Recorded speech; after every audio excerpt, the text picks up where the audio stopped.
Saya sudah kenyang.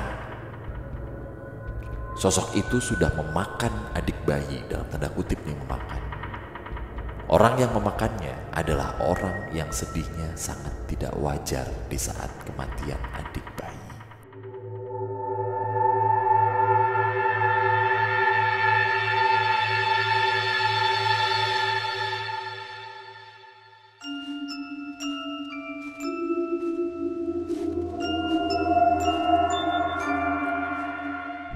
Assalamualaikum warahmatullahi wabarakatuh. Shalom, Om Swastiastu. Namo Buddhaya. Salam kebajikan. Selamat datang kembali di podcast Malam Kliwon episode 560. Halo teman Kliwon yang sudah setia mendengarkan dan menonton.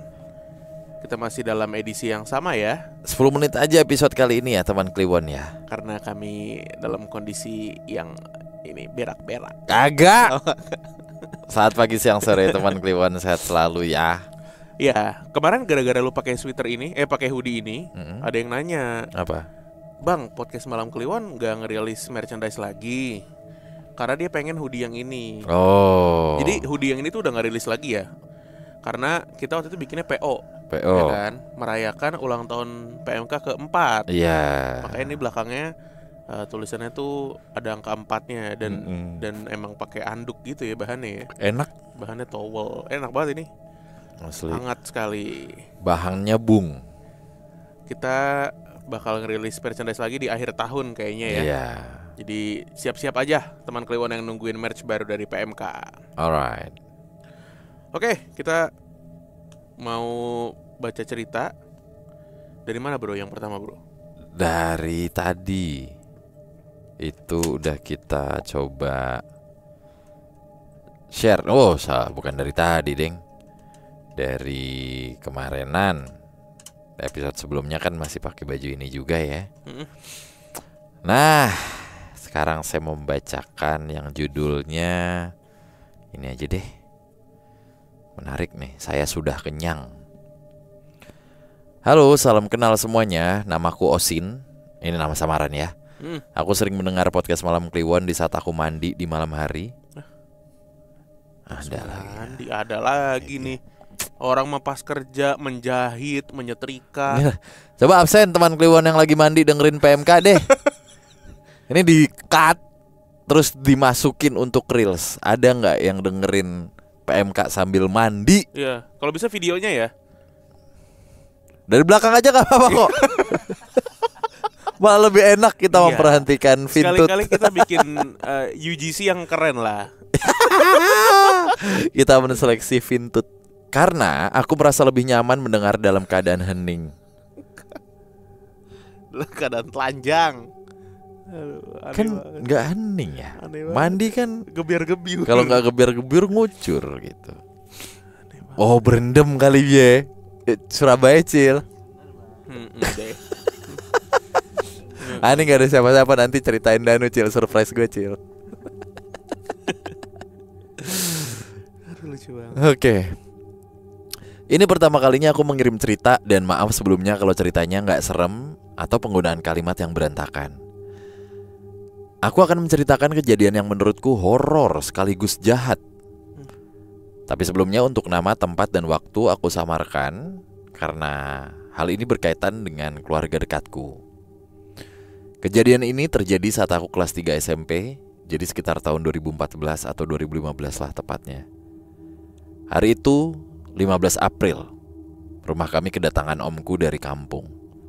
Kita sebut saja Om Bayu. Maksud kedatangan Om Bayu adalah untuk menemani istrinya yang sebentar lagi akan melahirkan anaknya yang ketiga. Om Bayu merupakan adik bungsu dari mamaku. Rumah kami memang sering dijadikan tempat singgah atau tempat istirahat bagi sanak keluarga yang dari kampung jika ada yang dirawat di rumah sakit atau ada sesuatu yang mengharuskan mereka ke rumah sakit. Hal itu dikarenakan rumahku yang terletak di pusat kota dan dekat dengan rumah sakit. Oke, kita lanjut. Setelah Om Bayu dan istrinya, kita sebut saja Tante Feby, beristirahat sejenak, tiba-tiba Tante Feby merasakan kontraksi yang menandakan bahwa sudah harus ke rumah sakit untuk proses persalinan. Singkat cerita, di malam itu tanggal 15 April anak Om Bayu lahir. Akan tetapi, ada terkendala dengan pernafasan adik bayi sehingga mengharuskan adik bayi ini harus berada dalam inkubator. Oke. Di pagi hari tanggal 18 April, Om Bayu memberitahukan kabar bahagia bahwa adik bayi besok sudah bisa dibawa pulang ke rumah karena kondisinya sudah membaik. Di hari itu juga, anak Om Bayu yang kedua, kita sebut saja Sandi, merayakan ulang tahunnya. Karena di saat itu orang tuanya masih sibuk memikirkan adik bayi yang akan pulang besok.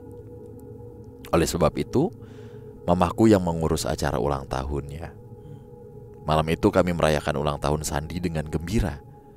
Ditambah lagi besok adik bayinya tuh pulang ke rumah. Malam itu aku, kakak, dan beberapa sepupuku semuanya tidur di ruang keluarga dan saling bercerita. Singkat cerita kami semua tidur. Dan di jam 3 pagi kami dikejutkan dengan pintu yang digedor oleh Om Bayu. FYI, Om Bayu setiap malam tidur di rumah sakit untuk menjaga adik bayi. Dan istrinya Tante Feby sudah pulang duluan dan tidur di rumah kami sembari menunggu adik bayi pulang. Mamaku mendengar pintu yang digedor-gedor langsung bukain pintu.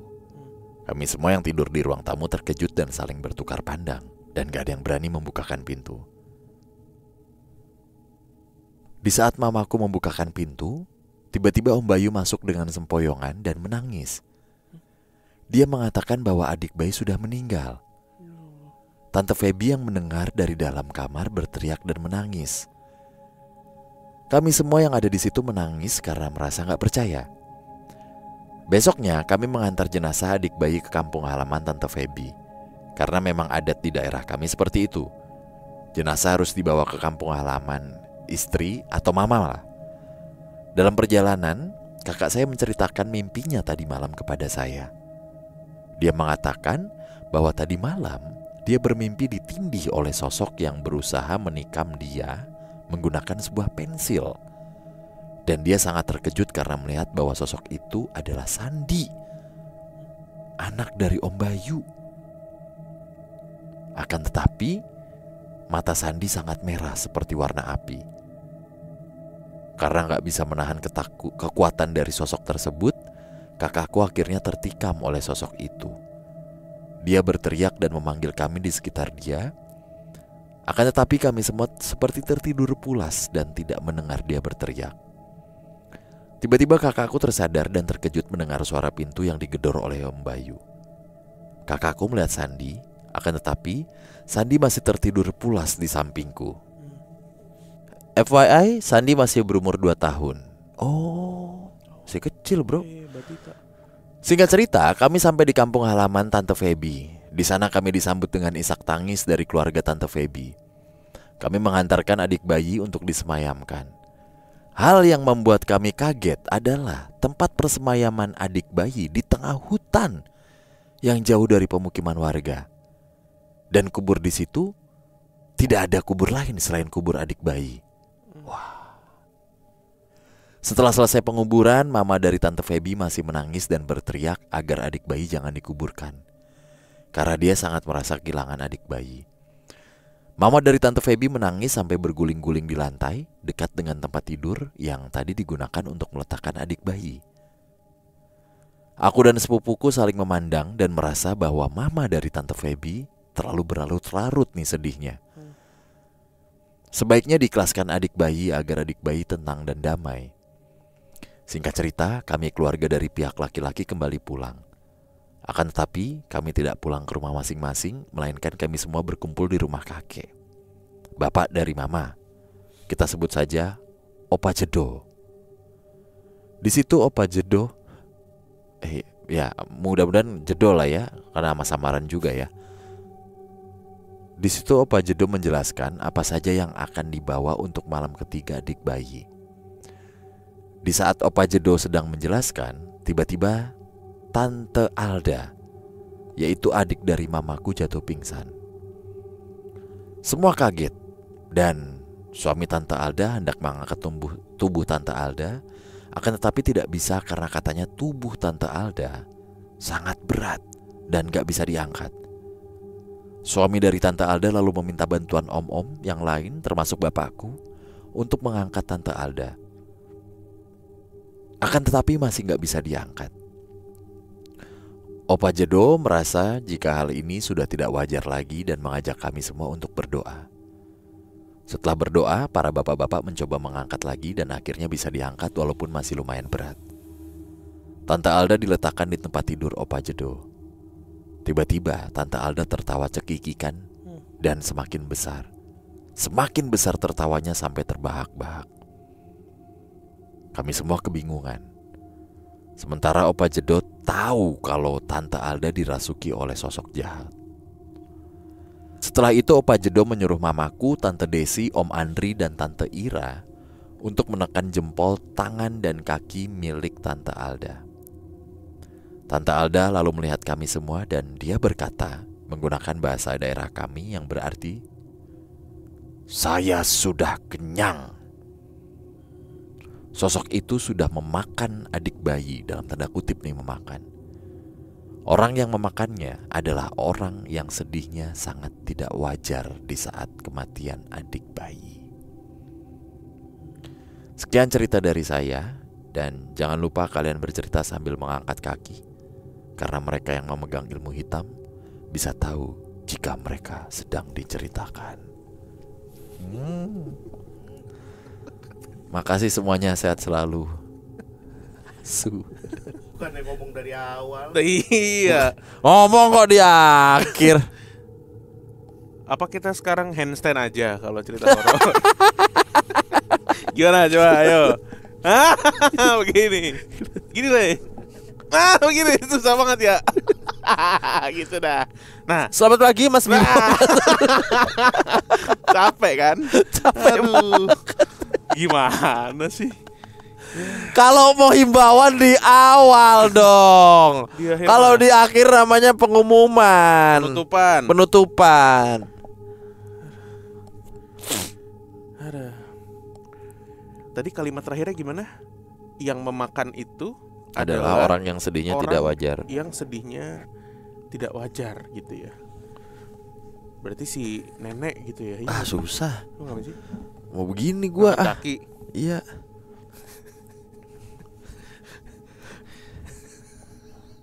Yang kayak di video yang kita save aja tuh. Selamat pagi Mas Bimo, Mas Danu. Enak banget gini ya. Oh susah juga ya tapi ya. Kayak pangtong begini gua. Aduh. Iya. Si siapa tadi namanya?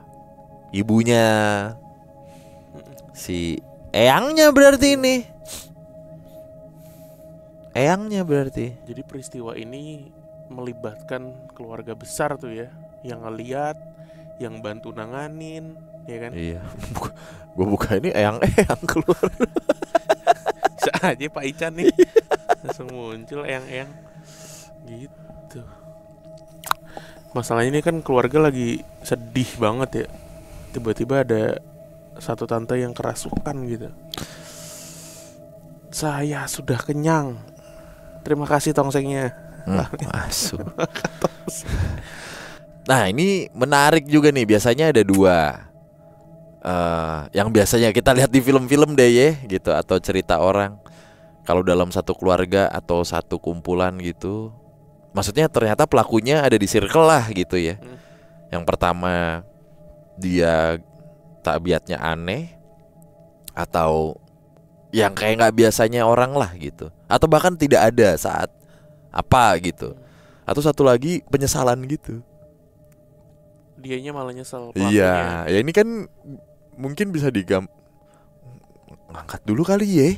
Gue pikir Jadi takut. enggak. Begini aja deh, dibantalin. Nah, coba gue mana bantal gua? Ayo, nggak dibawa. Enggak di depan. Enggak, di depan. kasur. Maaf ya.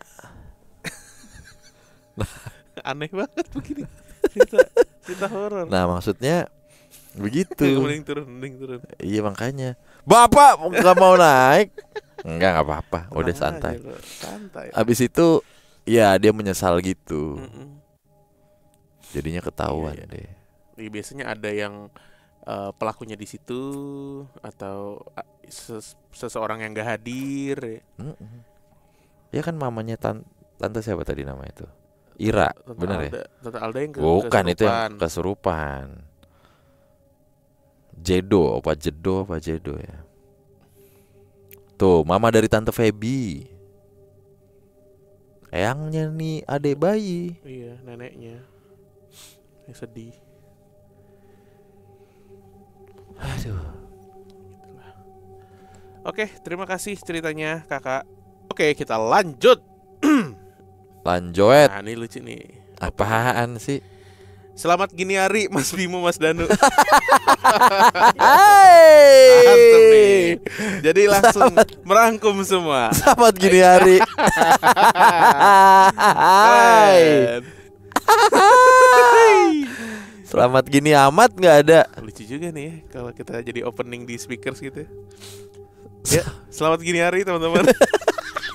Tapi acaranya formal. Wakili. Mau lo di Switzerland kek, mau lo di Bangkok kek. Selamat gini hari. Bayangin lu opening nih, ada menteri-menteri kan. Selamat gini hari Bapak Menteri. Lucu banget. Gak ada sakral-sakralnya. Oh, foto. Oke. Saya Gian dari sebuah kota yang kayaknya sih nggak gede-gede amat. Saya pendengar baru PMK di 2024 ini. Mantap. Pertama dengerin tuh pas pulang interview user di kantor yang sekarang. Oh. Nah, saya mau cerita kejadian di kantor saya ini, Mas. Jadi saya kerja di sebuah lembaga sertifikasi SDM di sebuah gedung 9 lantai dan kantor saya berada di lantai 8. Di awal-awal COVID-19 di Indonesia, kantor saya masih harus mengerjakan beberapa proyek dan menghadiri beberapa pelatihan juga BIMTEK di luar kota. Waktu itu, Pak Direktur sama Bu Manajer sedang menghadiri BIMTEK dan pelatihan di kota yang berbeda. Oke. Tapi di waktu yang sama selama 5 hari. Sementara 3 orang lainnya kebagian ngerjain proyek di 3 kota berbeda. Saya jadi satu-satunya staff yang harus in charge selama seminggu tuh. Jadi waktu itu adalah hari Rabu atau hari ketiga saya in charge sendirian di kantor. Dan sedari pagi memang saya sibuk karena diminta beberapa file oleh teman-teman staff dan juga Pak Direktur dan Bu Manajer. Sehingga membuat saya keteteran tuh ngerjain beberapa pekerjaan utama dan harus lembur. Singkat cerita, waktu itu sekitar jam 7 malam, saya lagi ngeprint dokumen yang jumlahnya ratusan halaman. Sembari nunggu, saya matiin AC terus ngepot sambil dengerin lagu dan buka-buka WhatsApp. Tiba-tiba, lampu downlight yang berjumlah 4 pasang itu padam teratur dari kiri ke kanan. Cuma hitungan detik, kemudian nyala lagi. Beberapa menit kemudian, begitu lagi. Saya pikir mungkin ada kendala teknis yang saya nggak paham. Gak lama dari kejadian itu, saya ke pantry untuk bikin kopi. Jadi pantry ini satu ruangan dengan kamar kecil ya. Selesai bikin kopi, ketika saya mau keluar ruangan pantry, terdengar suara flush toilet. Dan saya langsung refleks manggil nama OB. Bang Ansor? Tapi nggak ada balasan. Terus saya ke toilet dan buka pintu toilet. Ternyata nggak ada siapa-siapa. Tapi memang ada suara flush yang lagi refill airnya gitu. Tadinya saya mau pulang. Tapi setelah dipikir-pikir, himpitan ekonomi lebih seram daripada 2 kejadian ini. Sesampainya saya di ruangan kerja, saya telepon Bang Ansor untuk memastikan posisi beliau. Siapa tahu dia memang dari toilet. Bang, gimana? Tadi ke toilet kantor nggak? Kemudian dia jawab, di pos pak. Enggak pak, saya di pos ini dari maghrib. Ada apa ya? Mau beli makan? Karena ditawarin, akhirnya saya iyain aja. Saya pesen nasi mawut langganan saya dan nggak saya perpanjang tuh cerita tentang flush toilet itu. Sekitar 30 menit kemudian, Bang Ansor sampai di ruangan saya dengan membawa sebungkus nasi mawut pesanan saya. Saya langsung makan sembari kerja. Oh iya, saya ini gondrong bang. Pantesan ngomong selamat gini hari lu. Aduh, gondrong lagi. Saya ini gondrong, Bang. Siapa gondrong?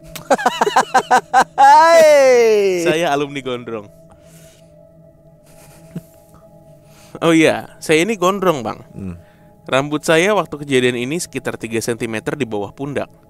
Nah, waktu saya lagi makan sambil kerja, tiba-tiba ada yang narik rambut saya sampai kepala saya sedikit mendongak ke atas. Dijenggut. Dijenggut, serem banget. Keras tapi nih jenggutnya nih. Tapi saya pikir mungkin rambut saya nyangkut di kursi atau kena apa gitu. Pokoknya saya masih mikir positif karena yaitu faktor ekonomi tadi. Setelah selesai makan, saya taruh piring di pantry. Nah, pas saya mau balik ke ruangan lagi, tiba-tiba lutut saya perih. Saya langsung ke toilet dan buka celana. Terus saya ngeliat ternyata lutut saya ada luka sobek sekitar 4 cm dan berdarah. Waduh. Saya nggak tahu ini kenapa, tapi langsung saya bersihkan lutut saya dengan air. Lalu saya tutup dengan plester dan kembali ke ruangan kerja.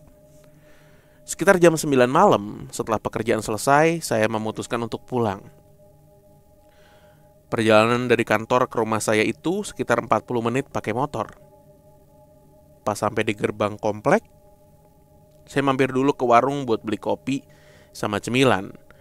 Karena rencananya saya mau mabar World of Warcraft WoW sama teman saya malam ini.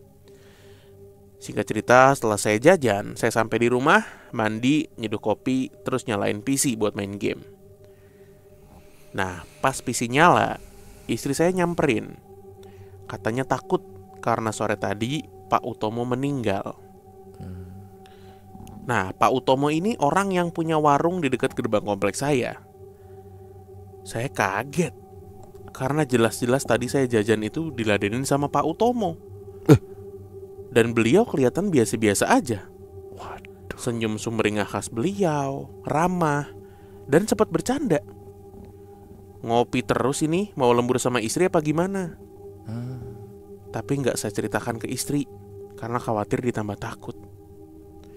Saya konfirmasi berita Pak Utomo ini ke teman saya yang rumahnya dekat Pak Utomo. Dan diiyakan. Katanya beliau meninggal gara-gara jatuh di kamar mandi 2 hari sebelumnya. Setelah itu gak ada kejadian apa-apa lagi. Saya lanjut main game, istri saya Netflixan, dan habis itu kita tidur. Besoknya pagi bangun, ya pergi kerja kayak biasa. Satu-satunya yang gak biasa di hari itu adalah ada polisi di dekat lift gedung kantor. Dan beliau bertanya,